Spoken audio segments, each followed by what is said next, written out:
I was 18 years old, and that's when it happened.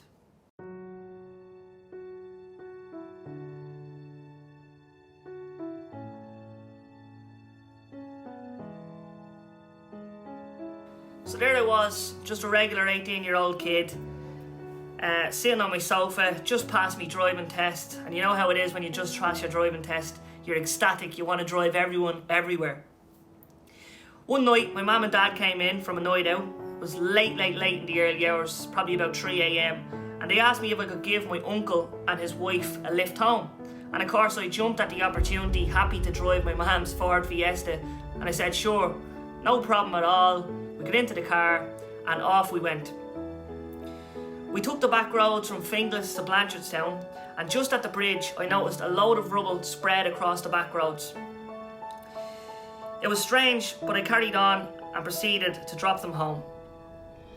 On my way home, about 20 minutes later, innocently, I took the same road home as I took to drop them over. Only this time when I got to the bridge, all of the rubble was now set on fire. It took a second for the penny to drop, but I quickly realised what was going on. This was a trap. They were going to stop the car, cause a diversion, mug me and rob me.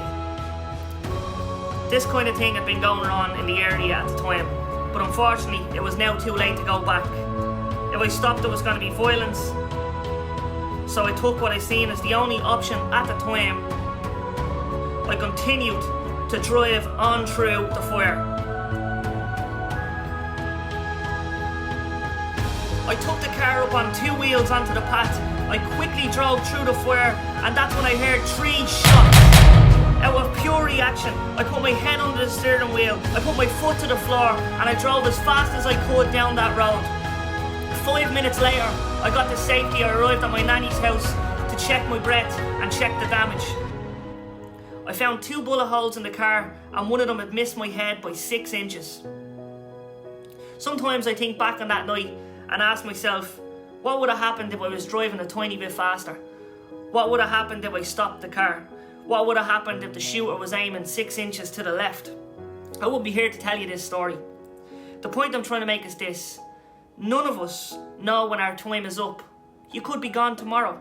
And if you're walking around here like a zombie waiting on the perfect time to come before you do that thing that you've always wanted to do, I'm here to tell you that the perfect time is now. Take the shot and say yes to opportunities. Travel the world if that's what you want to do.